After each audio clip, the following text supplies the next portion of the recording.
Start. स्वतंत्रता प्राप्ति के पश्चात भारत में दलितों एवं आदिवासियों की दशा अति दयनीय थी।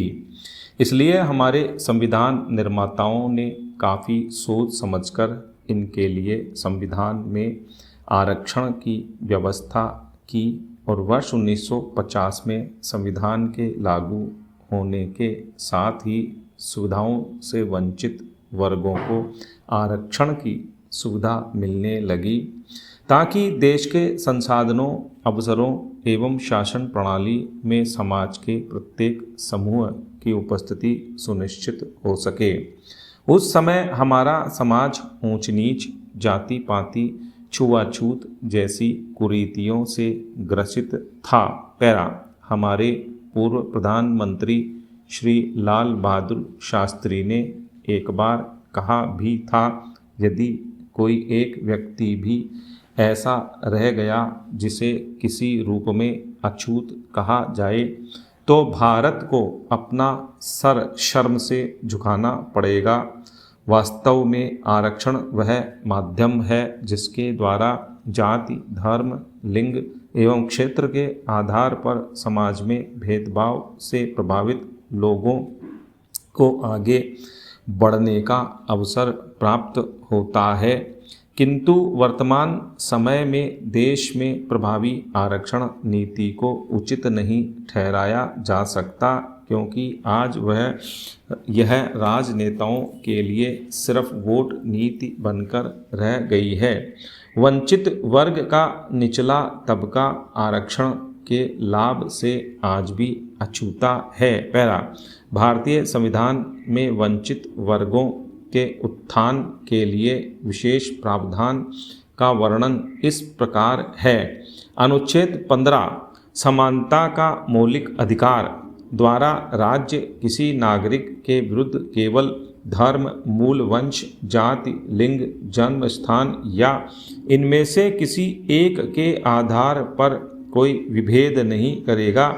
लेकिन अनुच्छेद 15(4) के अनुसार इस अनुच्छेद की या अनुच्छेद 29 के खंड 2 की कोई बात राज्य को शैक्षिक अथवा सामाजिक दृष्टि से पिछड़े नागरिकों के किन्हीं वर्गों की अथवा अनुसूचित जाति एवं जनजातियों के लिए कोई विशेष व्यवस्था बनाने से नहीं रोक सकती।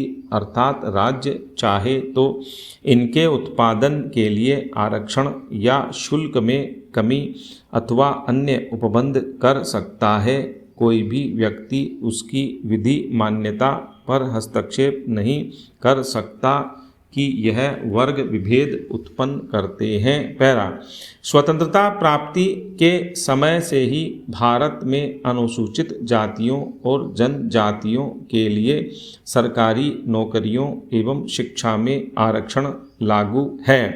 मंडल आयोग की संस्तुतियों के लागू होने के बाद वर्ष 1993 से ही अन्य पिछड़े वर्गों के लिए नौकरियों में आरक्षण की व्यवस्था कर दी गई। वर्ष 2006 के बाद से केंद्र सरकार के शिक्षण संस्थानों में भी अन्य पिछड़े वर्गों के लिए आरक्षण लागू हो गया। इस प्रकार आज समाज के अत्यधिक बड़े तबके को आरक्षण की सुविधाओं का लाभ प्राप्त हो रहा है। लेकिन इस आरक्षण नीति का परिणाम क्या निकला? पैरा अनुसूचित जातियों एवं जनजातियों के लिए आरक्षण लागू होने के लगभग 6 दशक बीत चुके हैं और मंडल आयोग की रिपोर्ट लागू होने के भी लगभग 2 दशक पूरे हो चुके हैं। लेकिन क्या संबंधित पक्षों को उसका पर्याप्त लाभ मिला? सत्ता एवं सरकार अपने निहित स्वार्थों के कारण आरक्षण की नीति की समीक्षा नहीं करती। पैरा अन्य पिछड़े वर्गों के लिए मौजूद आरक्षण की समीक्षा तो संभव भी नहीं है, क्योंकि इससे संबद्ध वास्तविक आंकड़ों का पता ही नहीं है। चूँकि आंकड़े नहीं हैं, इसलिए योजनाओं का कोई लक्ष्य भी नहीं है। आंकड़ों के अभाव में इस देश के संसाधनों, अवसरों और राजकाज में किस जाति और जाति समूह की कितनी हिस्सेदारी है, इसका तुलनात्मक अध्ययन ही संभव नहीं है। सैंपल सर्वे, नमूना सर्वेक्षण के आंकड़े इसमें कुछ मदद कर सकते हैं, लेकिन इतने बड़े देश में 4-5 हजार के नमूना सर्वेक्षण से ठोस नतीजे नहीं निकाले जा सकते। पैरा सरकार ने 104वें संविधान संशोधन के द्वारा देश में सरकारी विद्यालयों के साथ साथ गैर सहायता प्राप्त निजी शिक्षण संस्थानों में भी अनुसूचित जातियों, जनजातियों एवं अन्य पिछड़े वर्गों के अभ्यर्थियों को आरक्षण का लाभ प्रदान कर दिया है। सरकार के इस निर्णय का समर्थन और विरोध दोनों हुआ। वास्तव में निजी क्षेत्रों में आरक्षण लागू होना अत्यधिक कठिन है, क्योंकि निजी क्षेत्र लाभ से समझौता नहीं कर सकते। यदि गुणवत्ता प्रभावित होने से ऐसा होता हो, तुलियन सीबीजियन ने कहा था, जब आप पर खोने के लिए कुछ भी न होगा तब आप अद्भुत आविष्कार करेंगे। आप बिना डर या आरक्षण के बड़ा जोखिम लेने हेतु तैयार रहेंगे। पैरा पिछले कई वर्षों से आरक्षण के नाम पर राजनीति हो रही है। आए दिन कोई न कोई वर्ग अपने लिए आरक्षण की मांग कर बैठता है एवं इसके लिए आंदोलन करने पर उतारू हो जाता है। इस तरह देश में अस्थिरता एवं अराजकता की स्थिति उत्पन्न हो जाती है।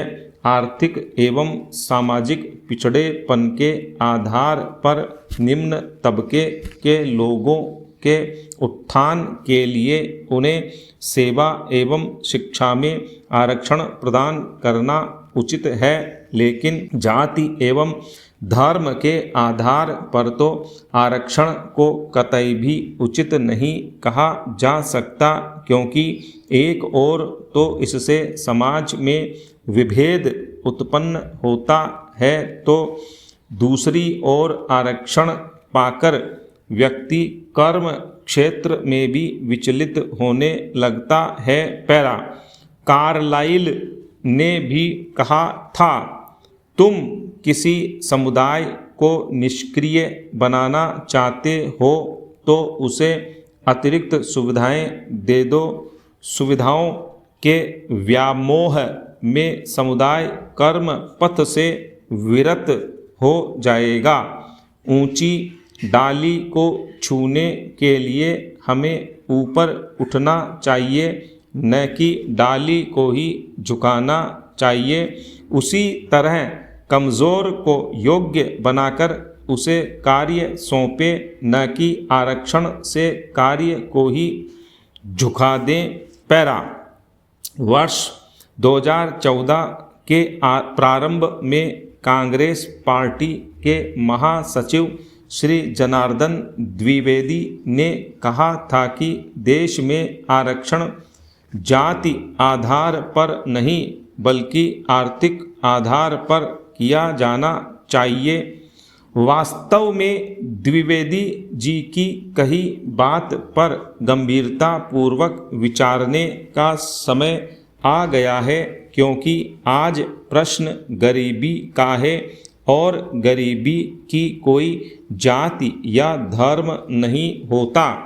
आज समाज के हर वर्ग के उत्थान हेतु आरक्षण के अलावा अन्य विकल्प भी खोजा जाना चाहिए, ताकि समाज में सबके साथ न्याय हो सके और सभी वर्गों के लोग एक साथ उन्नति के पथ पर अग्रसर हो सकें।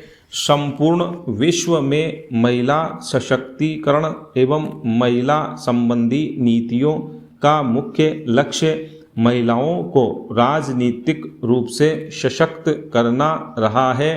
विश्व के सबसे बड़े लोकतांत्रिक देश भारत में स्वतंत्रता प्राप्ति के इतने वर्षों बाद भी भारतीय नारी लोकतांत्रिक प्रक्रिया में पीछे छूट गई है। भारतीय संविधान द्वारा स्त्री पुरुष को समान दर्जा दिए जाने के बाद भी देश की संपूर्ण राजनीतिक संस्थाओं में स्त्री की भागीदारी 10% से भी कम है।